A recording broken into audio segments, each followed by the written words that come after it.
Mufrad yang disusun oleh Imam Al-Bukhari. Kitab hadis yang populer dan termasuk juga Kitabul Manhaj. Kitab di mana seorang muslim mempelajari manhaj, tariqah, metode di dalam bagaimana dia berpijak terhadap agama, bersikap, berjalan, dan seterusnya. Ya.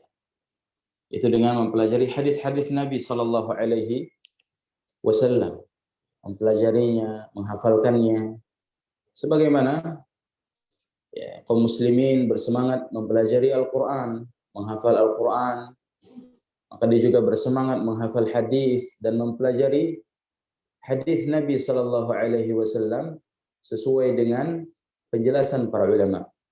Ya. Dan itu diantara ciri ahlu sunnah, mempelajari tafsir Al-Quran dan mempelajari hadis-hadis Rasul Sallallahu Alaihi Wasallam. Nah, dan ciri khas ini tidak ada kecuali pada tubuh ahlu sunnah wal jamaah. Pembelajaran seperti ini, pembelajaran akidah, pembelajaran tafsir Al-Quran, ya, tafsir ma'thurat, ya.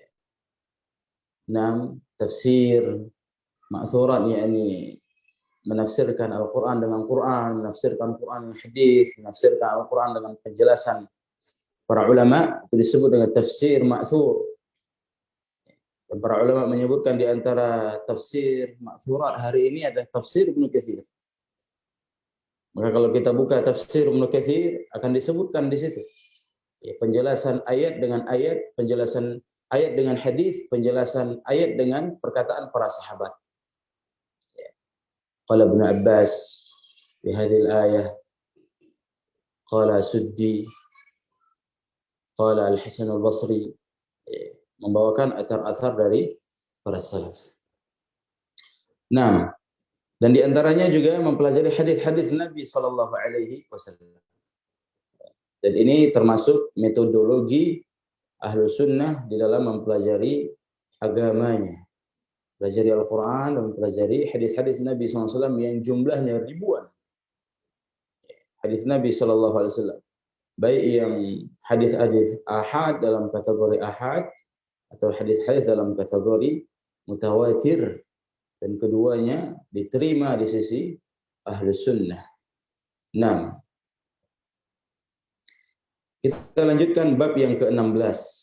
Sebagaimana yang diinfokan, kita akan lanjutkan dari bab yang ke-16. Bab bukaul walidain. Bab tangisan kedua orang tua. Bab tentang tangisan kedua orang tua. Hadisnya di sini dari Taisalah annahu sami'a Ibn Umar yaqul, dia mendengar Ibnu Umar berkata, bukaul walidain minal uquq wal kaba'ir. Tangisan kedua orang tua termasuk dari kedurhakaan dan dosa besar. Bukaul walidain minal uquq wal kaba'ir. Tangisan kedua orang tua termasuk kedurhakaan dan dosa besar. Nah, namun tangisan kedua orang tua itu juga ada dua. Ya, ada tangisan karena sakit hati dan tersakiti, ada tangisan karena terharu gembira. Ya. Maka minal uquq wal kaba'ir, yang termasuk kedurhakaan dan dosa besar adalah tangisan dikarenakan luka yang ada di dalam hati. Tangisan karena kesedihan. Tangisan karena sakit hati. Ya. Ini yang disebut dengan al-uquq wal kaba'ir. Adapun tangisan karena terharu, bahagia orang tua kepada anak, maka dia bukan uquq dan tidak termasuk kabair, bahkan sebuah ya gambaran yang menyejukkan, yang membuat kita juga terharu. Ketika orang tua menangis karena terharunya dia, karena bangganya dia, ya, maka ini tidak masuk dalam kategori uquq wal kabair. Di antara tangisan orang tua yang pernah disebutkan oleh Nabi sallallahu alaihi wasallam ketika ada seorang lelaki yang menjumpai Nabi sallallahu alaihi wasallam di kota Madinah dan dia dari Yaman. Dia melakukan perjalanan menuju Madinah menemui Nabi sallallahu alaihi wasallam. Sesampainya dia di Madinah dia mengatakan, "Ya Rasulullah, ji'tuka min ardil Yaman." Aku datang menemuimu dari negeri Yaman. Nah, ubayyi'uka 'alal hijrah. Aku ingin membaiatmu untuk hijrah. Nah, wali abawan taraktuhuma khalfi yabkiyan. Namun aku punya orang tua. Aku masih ada bapak dan ibuku yang aku tinggalkan di Yaman dalam keadaan menangis. Tapi aku datang kemari ke Madinah ingin menemuimu ya Rasulullah, ingin hijrah. Ingin memperbaiki diri, ingin beramal bersamamu, ingin berjuang bersamamu. Tapi aku punya orang tua yang aku tinggalkan dalam keadaan mereka menangis. Maka Nabi SAW lantas mengatakan, irji' ilaihima. Irji' ilaihima wa adhikhuma kama abkaitahuma. Pulang kau. Balik. Buat kedua orang tuamu tertawa, tersenyum kembali sebagaimana engkau telah membuatnya menangis. Balik. Ya. Karena Nabi sallallahu alaihi wasallam tahu ya, orang tua yang tidak ridha, orang tua yang membutuhkannya, memerlukan dirinya, kenapa ditinggal? Tidak ada yang mengurus, tidak ada yang memperhatikan, tidak ada yang melayani. Kenapa ditinggalkan?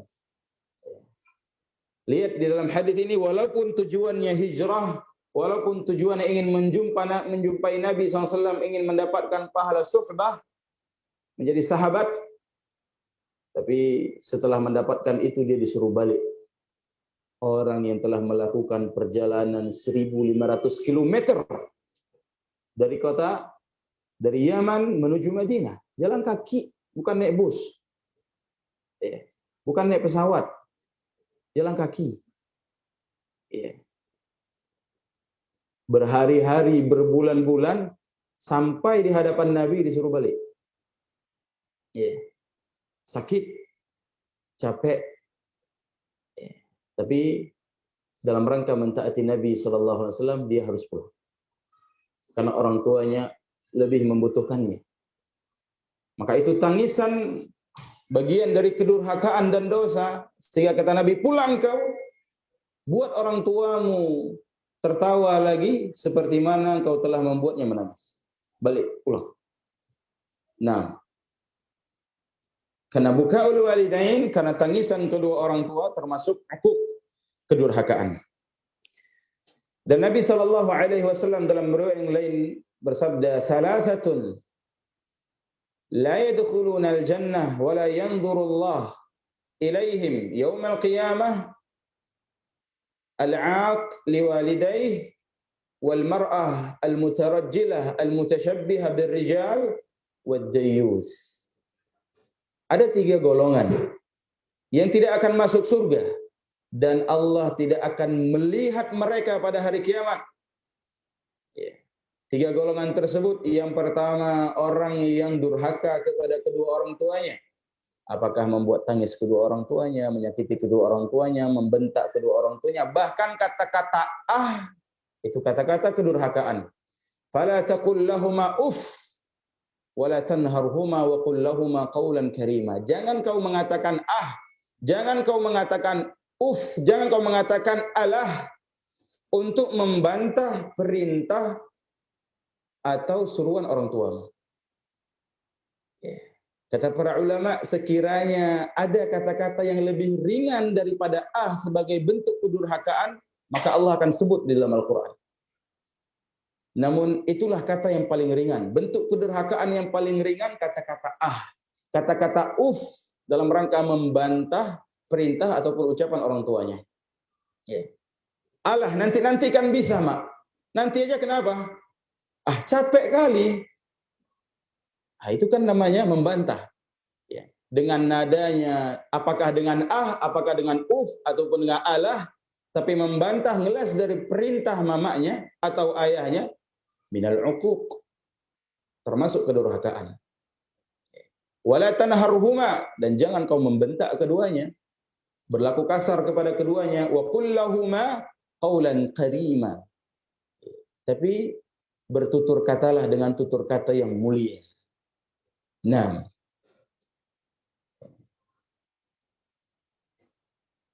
ayo ikhwan dimuliakan oleh Allah Subhanahu wa taala.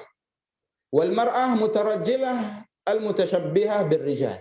Begitu juga golongan yang kedua yang tidak dilihat oleh Allah, wanita yang menyerupai laki-laki, bergaya-gaya laki-laki, atau bahasa kita apa? Preman, apa? Tomboy. Tomboy. Pakai legging, keluar pakai kaos, pakai topi pet. Walaupun topi petnya adalah ilaha illallah. Musim sekarang. Atau gaya-gaya lain. Mutarajjilah. Mutasyabbiha birrijal. Dan kebalikannya, laki-laki yang menyerupai perempuan juga sama. Nah, dilaknat dan tidak akan dilihat oleh Allah Subhanahu wa taala. Wad-dayyuth, dan laki-laki yang dayyuth, laki-laki yang tidak punya kecemburuan terhadap pasangannya. Nah, ini tiga golongan ini tidak akan dilihat oleh Allah Subhanahu wa taala. Yang menjadi syahidnya intinya kedurhakaan kepada kedua orang tua. Baik dalam tangisan karena dia menangisi, karena dia membuat orang tuanya menangis, membuat orang tuanya murka, itu semuanya termasuk uquq. Ayolah ikhwan dimuliakan oleh Allah Subhanahu wa taala. Kita masuk hadis yang ke-17.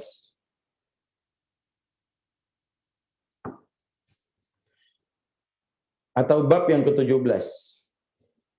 Bab da'watul walidain. Da'watul walidain, doa orang tua. Ya, kekuatan doa orang tua. Baik. Orang tua senantiasa mendoakan anak. Sebagaimana anak seharusnya juga mendoakan kebaikan untuk orang tua. Ada doa baik, ada doa buruk. Ada enggak orang tua mendoakan keburukan untuk anaknya? Ada. Nanti akan disebutkan contoh. Dikabul oleh Allah, dikabulkan. Ya.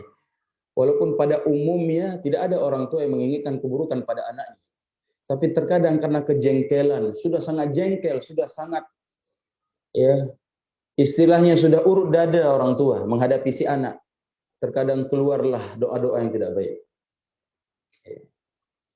Nah, dan terkadang Allah kabulkan yang menjadi pelajaran untuk dirinya dan untuk orang yang melihat kejadian tersebut. Yang pada umumnya doa hendaknya doa yang baik dari orang tua maupun dari seorang anak untuk orang tuanya. Nah, disebutkan bahwasanya Abu Hurairah mendengar Nabi sallallahu alaihi wasallam bersabda, hadis dari Abu Hurairah. Nabi bersabda, salasu da'awat mustajabat lahun la syakka fihin da'watul mazlum wa da'watul musafir wa da'watul walidain ala walidihima. Ada 3 doa yang akan dikabulkan oleh Allah Subhanahu wa taala. 3 doa. La syakka fihin. Tidak perlu diragukan lagi bahwa doa dari 3 golongan ini akan diterima oleh Allah Subhanahu wa taala. Yang pertama, da'watul mazlum, doa orang yang terzalimi. Wa da'watul musafir, doa orang yang tengah melakukan perjalanan jauh, musafir. Wa da'watul walidain ala waladihima. Kemudian yang ketiga, doa kedua orang tua kepada anaknya. Kepada anaknya. Ini 3 doa. Doa orang yang terzalimi, doa orang musafir, doa orang tua kepada anak, ini mustajab. Tidak perlu diragukan. Yang pertama, doa orang yang terzalimi. Terzalimi memang benar-benar terzalimi, bukan memancing agar dizalimi. Ya. Bagaimana memancing agar dizalimi? Kunci Honda taruh di stang. Pergi dia. Ya. Nanti balik Honda yang ada lagi. Ya Allah, aku terzalimi, ya Allah, dia berdoa. Ah, ini mancing biar dizalimi. Ini enggak masuk kemarin. Ya. Tapi memang benar-benar dia terzalimi. Bukan dia buat-buat. Ya. Bukan dia buat alur cerita sendiri. Sengaja, bukan. Da'watul mazlum. Ya. Seperti hadis Ibnu Abbas tentang pengutusan Nabi SAW Mu'adz ke negeri Yaman. Lamma ba'atha Mu'adzan ila al-Yaman, ketika Nabi SAW mengutus Mu'adz ke Yaman, apa kata Nabi SAW kepada Mu'adz?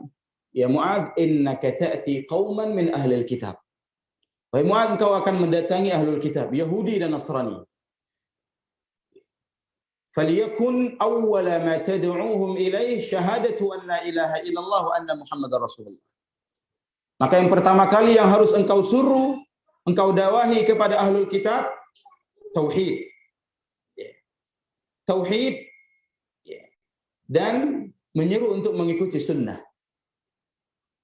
Fa inhum ata'uka lidzalik, kalau mereka mentaatimu dalam hal itu, mereka mau bersyahadat, mau beribadah, mau mentaati Allah Subhanahu wa taala, mau bertauhid, fa'alimhum anna Allah iftarada 'alaihim 5 shalawat fil lail wan nahar. Maka ajarkan kepada mereka bahwasanya Allah mewajibkan kepada mereka salat 5 waktu siang malam. Fa inhum ata'uka lidzalik, kalau mereka taat kepadamu dalam hal itu, fa'alimhum anna Allah iftarada 'alaihim az-zakah. Kasih tahu kepada mereka, ajarkan kepada mereka Allah mewajibkan untuk bayar zakat. Tu'khadhu min aghniyaihim faturaddu 'ala fuqara'ihim. Yang diambil dari orang kayanya dan dibagikan kepada orang miskinnya. Nah. Wa iyyaka wa kara'ima amwalihim. Namun hati-hati wahai Mu'adz terhadap harta kesayangan mereka. Nah, hati-hati terhadap harta kesayangan mereka. Wattaqi da'watal mazlum. Dan takutlah engkau dari doanya orang yang terzalimi. Wattaqi da'watal mazlum. Ya. Maka takutlah engkau terhadap doa orang yang terzalimi. Fa inna laisa bainahu wa bainallahi hijab. Karena tidak ada penghalang antara doanya dengan Allah Subhanahu wa taala. Tidak ada hijab, akan dikabulkan. Takutlah engkau terhadap doa orang-orang yang terzalimi. Apa yang dimaksud doa orang yang terzalimi? Karena Nabi SAW sebelumnya mengucapkan iyyaka wa kara'ima amwalihim. Berhati-hatilah engkau terhadap harta kesayangan mereka. Jangan ambil harta kesayangan mereka sebagai zakat. Apa maksudnya? Misalkan zakat hewan ternak. Zakat hewan ternak, misalkan zakat sapi, nisabnya 30. Kalau 30 sapi, ya sudah sampai haul, bertahan 12 bulan, maka yang harus dikeluarkan tabi', yaitu 1 ekor sapi betina umur 1 tahun. Itu yang harus dikeluarkan zakatnya. Maka engkau jangan ambil harta kesayangannya, jangan ambil sapi jantan umur 5 tahun yang paling bongsor. Itu zalim namanya. Tidak mengambil sesuai dengan haknya. Hak zakatnya ambil anak sapi betina umur 1 tahun. Itu haknya. Ketika sapi berjumlah 30 ekor. Di bawah itu maka tidak ada zakat. Fattaqi da'watal mazlum. Karena kalau kau ambil tidak sesuai dengan haknya, dia akan terzalimi. Hati-hati engkau terhadap doa orang yang terzalimi, kata Nabi sallallahu alaihi wasallam, karena enggak ada hijab, enggak ada penghalang, akan dikabulkan. Ya. Ini da'watul mazlum. Hati-hati terhadap doanya orang yang terzalimi. Ya. Dan kezaliman yang kita lakukan akan menjadi kegelapan pada hari kiamat. Kata Nabi sallallahu alaihi wasallam, az-zulm zulumat yaumil qiyamah. Kezaliman akan menjadi kegelapan pada hari kiamat. Ya. 6.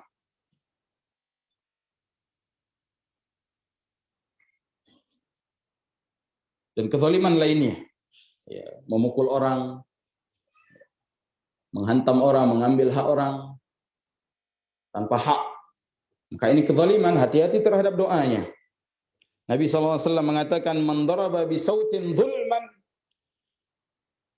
iqtassa minhu yaumal qiyamah. Barang siapa memukul orang dengan cemeti, memukul orang dengan rotan, memukul orang dengan gagang sapu, ya, bukan memukul untuk mendidik, tapi memukul karena menzalimi. Ya. Maka orang yang seperti ini, kata Nabi SAW, ikhtassallahu minhu yaumal qiyamah. Allah akan mengqisas dia pada hari kiamat nanti. Ya. Dia memukul orang lain dengan apa? Dengan gagang besi, dia pun akan dipukul nanti pada hari kiamat, dibalas dengan hal itu. Nah, maka hati-hati terhadap orang yang terzalimi, sehingga jangan berbuat zalim, karena kezaliman adalah keharaman. Sebagaimana Allah Subhanahu wa taala berfirman dalam hadis qudsi, ya ibadi inni haramtu zulma ala nafsi.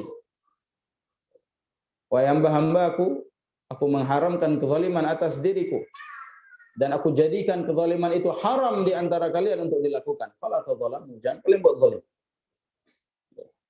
Jangan melakukan kezaliman. Dan bentuk kezaliman sangat banyak, dari yang kecil sampai yang besar. Wa da'watul musafir. Yang kedua, doa orang musafir. Ya. Kenapa doa orang musafir mustajab? Karena orang yang bermusafir, orang yang sedang melakukan perjalanan, dia dalam kesusahan, dia dalam keletihan, kecapean. Karena kata Nabi SAW, as-safar qit'ah minal azab. Berpergian jauh itu bagian daripada azab, derita. Ya, apalagi dulu. Safar jalan kaki, safar naik keledai. Ya, kendaraannya kalau enggak keledai, onta, kalau enggak kuda. Ya, atau kalau enggak jalan kaki.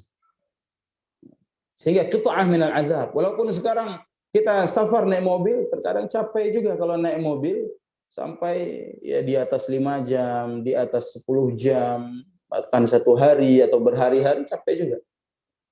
Sehingga dikatakan oleh Nabi, as-safar qit'ah minal azab. Rawahul Bukhari wa Muslim. Sehingga orang yang sedang kesusahan seperti itu, keletihan, kalau dia berdoa kepada Allah Subhanahu wa taala, ya, dan dia termasuk orang-orang yang dikabulkan doanya, tidak ada penghalang doa pada dirinya, maka Allah akan kabulkan. Kecuali ada penghalang doa. Apa penghalang doa?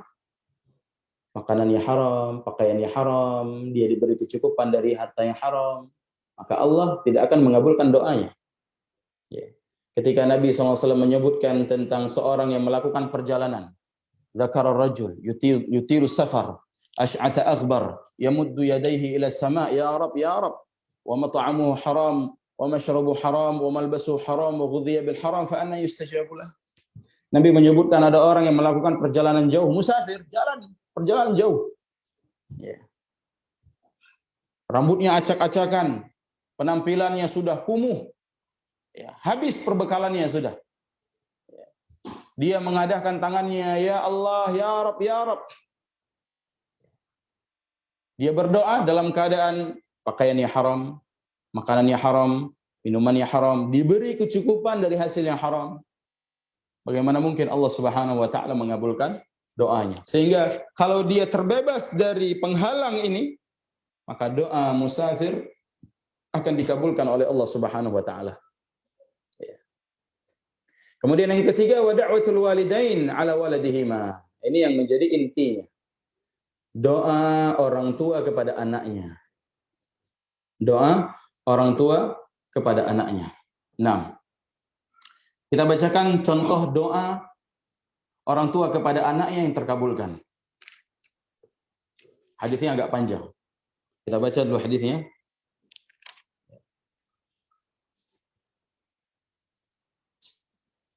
An Muhammad bin Shurahbil akhi Bani Abdiddar an Abi Hurairah radhiyallahu anhu qala, hadis dari Abu Hurairah, sami'tu Rasulullah sallallahu alaihi wasallam yaqul ma takallama mauludun minan nas fi mahdin illa Isa bin Maryam wa sahibu Jurayj.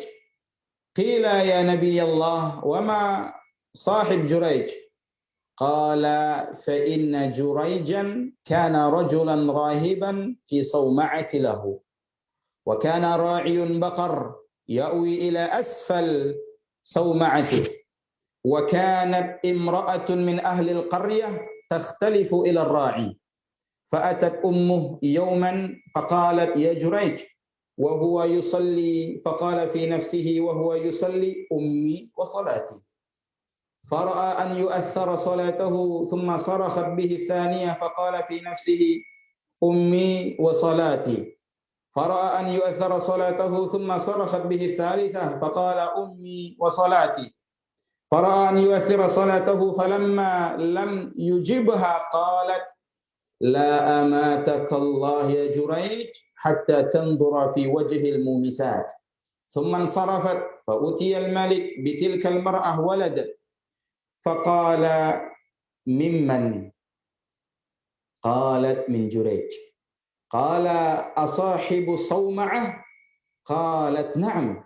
قال اهدموا صومعته وأتني به فضربوا صومعته بالفؤوس حتى وقعت فجعلوا يده إلى عنقه بحبل ثم انطلق به فمر به على المومسات فرآهن فتبسم وهن ينظرن إليه في الناس فقال الملك ما تزعم هذه؟ قال ما تزعم؟ قال تزعم أن ولدها منك؟ قال أنت تزعمين؟ قالت نعم. قال أين هذا الصغير؟ قالوا هو ذا في حجرها فأقبل عليه فقال من أبوك؟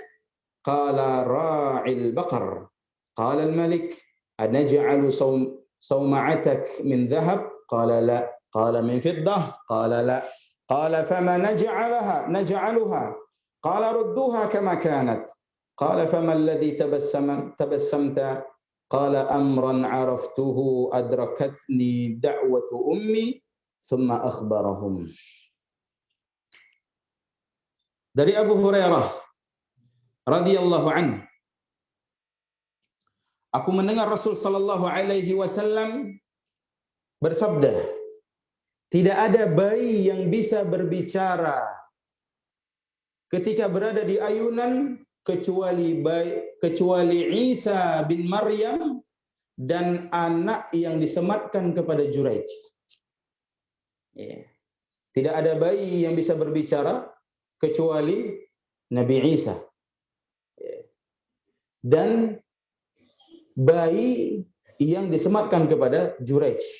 Ada satu bayi lagi, yaitu kisah di Ashabul Ukhdud, yang ketika seorang ibu menggendong bayinya, kemudian dia ingin lompat, ragu-ragu mau lompat. Bukan karena dia takut kepada kobaran api, tapi dia sayang kepada anaknya. Maka Allah mengilhamkan kepada si anak berbicara.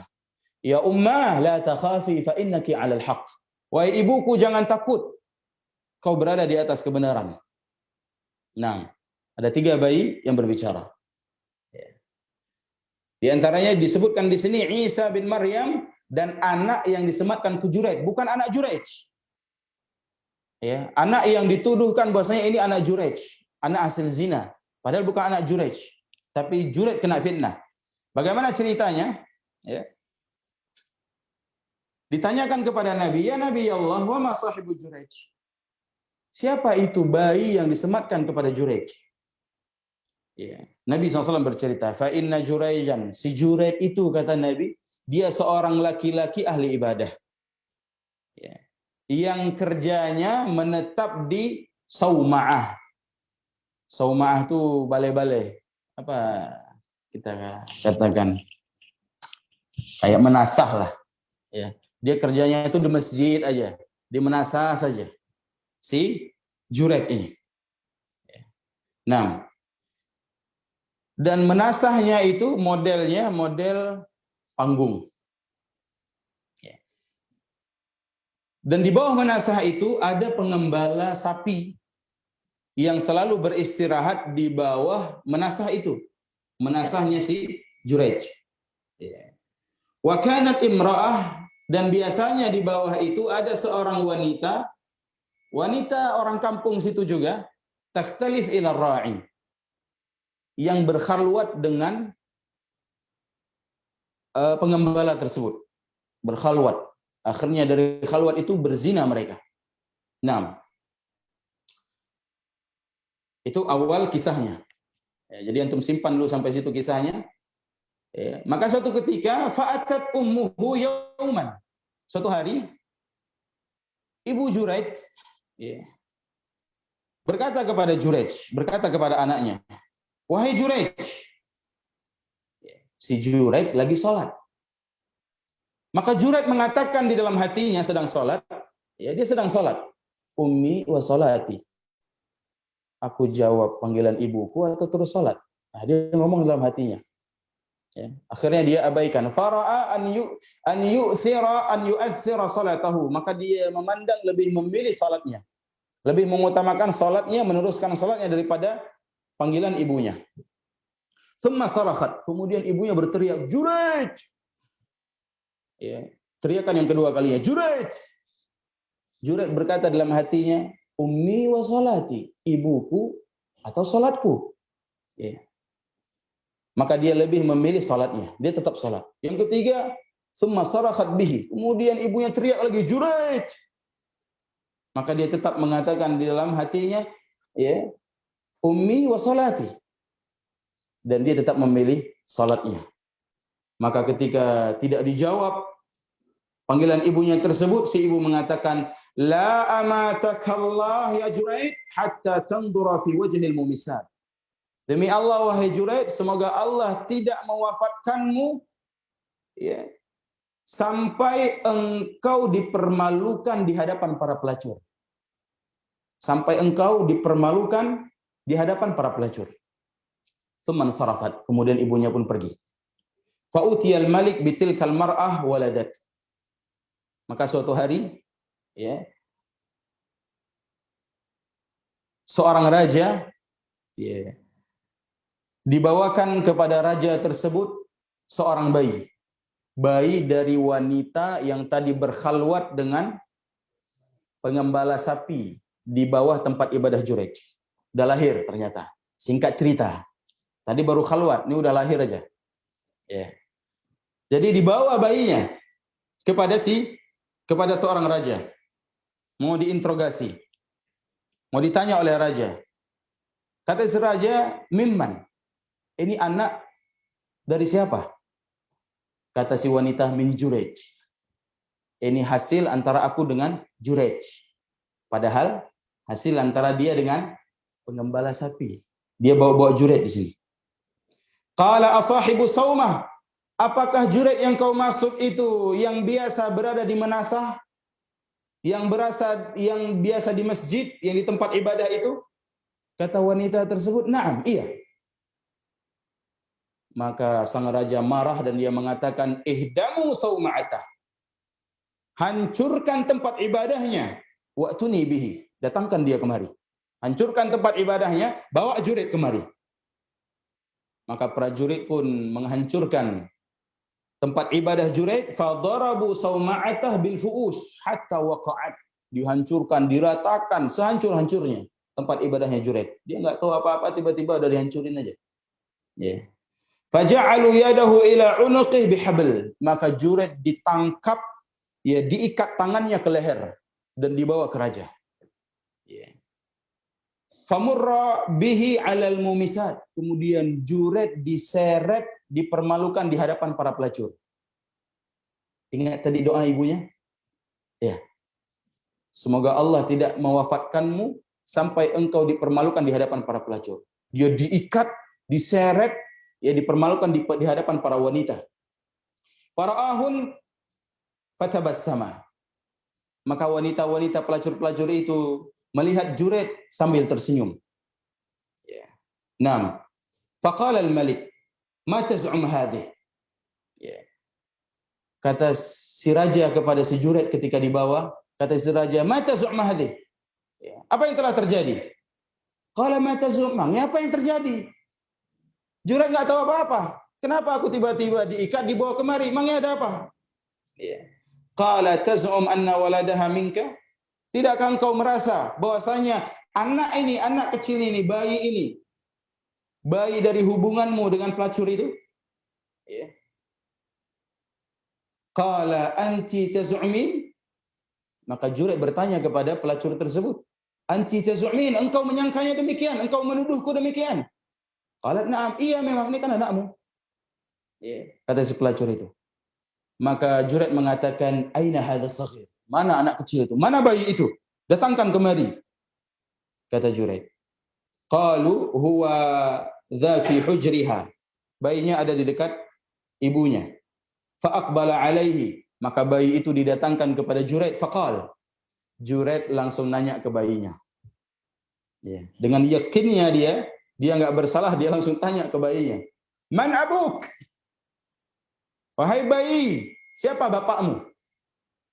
Langsung ditanya bayinya. Bayi itu lantas menjawab, ra'il baqar. Bapakku pengembala sapi. Terjawab semuanya. Qala al-malik, berkata Malik dengan penuh penyesalan, itu berkata sang raja dengan penuh penyesalan, anaja'alu sauma'atak min dhahab, apakah perlu aku membangunkan tempat ibadahmu dari emas? Tadi telah diruntuhkan, telah dihancurkan. Apa perlu aku bangun lagi dari emas? Kata Juraid, enggak perlu. Atau dari fiddah, dari perak? Qala la, enggak perlu. Qala fama naj'aluha? Jadi dari apa kami harus bangun? Kata Juraid, rudduha kama kanat. Kembalikan sebagaimana sedia kala. Ya. Awalnya kemarin dari apa, sekarang buat sedia kala. Ya. Kemudian Juraid berkata dengan raut wajah yang sambil senyum-senyum. Maka raja mengatakan, "Famal ladzi tabassamta?" Apa yang membuatmu tersenyum? Apa yang membuatmu tersenyum? Di situ Juraid mengatakan, aku qala amran araftuhu. Ada sebuah hal yang baru aku ingat sekarang. Ya, adrakatni da'watu ummi. Ya, aku mendapati sebagaimana doa ibuku kepadaku. Ya. Baru dia ingat. Waktu dia sholat, ya, dia dipanggil oleh ibu yang enggak jauh sampai 3 kali, kemudian ibunya mengatakan, la amatakallah ya Juraid. Semoga Allah tidak mewafatkanmu wahai Juraid sampai engkau dipermalukan di hadapan pelacur. Dan dia sedang sholat mendengar doa itu. Ya. Karena inilah dia tersenyum. Ya. Terkabul doa ibuku. Ya. Dan dikabulkannya doa ibu Juraij itu memberikan banyak pelajaran dari kita. Ya. Yang pertama, orang tua jangan dia mendoakan hal-hal yang buruk untuk anaknya. Bisa jadi terkabul. Ya. Yang kedua, seorang hakim jangan terburu-buru menerima kabar dan bertindak. Ya. Apalagi kabar dari wanita. Ya. Wanita nggak bisa dijadikan saksi satu orang kemudian langsung diterima kabarnya, nggak bisa. Ya. Harus lebih dari 2 orang, 2 atau 3 orang. Ya. Persaksian seorang wanita tidak cukup dengan 1 orang, harus 2. Ya. Sehingga kalau satu kejadiannya seperti ini, ya, ternyata memang si perempuan ingin menuduh dan memfitnah. Ya. Nah, ayo ikhwan dimuliakan oleh Allah Subhanahu wa taala, ini di antara contoh kekuatan doa seorang ibu. Ya. Karena kekesalannya, karena sakit hatinya dipanggil tidak menjawab, ya ibunya nggak tahu. Juraid lagi sholat, sekiranya tahu, dia nggak akan teruskan teriakannya memanggil Juraid. Ya. Tapi karena dia sudah nggak tahu, kemudian dia juga sudah kesal, akhirnya dia berdoa hal yang tidak baik. Ya. Maka lisan kita selaku orang tua perlu kita jaga, kita latih, kita kontrol, ya, waspada agar yang keluar untuk anak-anak kita adalah kata-kata yang baik, doa-doa yang baik, dan dengannya dikabulkan oleh Allah Subhanahu wa Ta'ala. Semoga yang sedikit ini bermanfaat, dan semoga kita tidak pernah membuat ibu kita menangis karena dia sakit hati, karena kemurkaannya, karena kekecewaannya, ya. Tapi buatlah mereka gembira. Namun kalau mereka menangis karena kegembiraannya, maka itu tidak mengapa. Dan kita juga perbanyak doa untuk orang tua, sebagaimana orang tua kita juga memperbanyak doa kepada kita. Dan semua kita menjadi anak-anak yang berbakti kepada kedua orang tua, terlebih lagi ya di masa-masa mereka sudah sepuh. Ya. Semakin sepuhnya mereka, semakin lemahnya mereka, semakin tuanya mereka, maka semakin besar kewajiban kita untuk berbakti kepada kedua orang tua. Maka di sini para hadirin, ya, yang umurnya ada yang 40, 50, 60, kalau masih punya orang tua, ayah maupun ibu, maka di masa inilah puncak bakti yang paling besar kepada kedua orang tua. Kenapa? Karena di saat ini orang tua kita butuh, sangat-sangat butuh kepada kita. Kalau kita umurnya sekarang 50 tahun, ya, maka paling tidak orang tua umurnya sudah 70 sekian. Atau mungkin 80. Dan masih hidup, masih ada di rumah, atau bahkan tinggal bersama kita.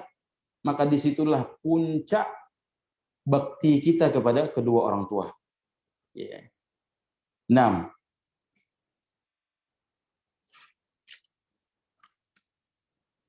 Kata Allah Subhanahu wa taala, "Imma yablughanna 'indakal kibara ahaduhuma aw kilahuma." Ya, apabila mereka telah sampai di sisi kalian, umur sepuh, tua, kibar, salah satunya atau keduanya, fala taqul lahum uff. Jangan katakan kata-kata karena orang tua semakin lemah. Ya, semakin berumur, semakin sensitif hatinya, semakin mudah tergores, semakin ya mudah ya sedih dengan kata-kata anaknya. Maka puncak bakti kita kepada orang tua di saat ini. Walaupun kita telah dididik oleh orang tua kita berbakti dari kita kecil, namun puncaknya ketika mereka kibar, ketika mereka sudah sepuh, sudah sangat tua, sudah sangat lemah, ketika kita berbuat baik kepada mereka, disitulah puncak bakti kepada kedua orang tua kita di sisa-sisa umur mereka. Wassallallahu ala nabiyina Muhammad wa ala alihi wa sahbihi wasallam. Wassalamualaikum warahmatullahi wabarakatuh.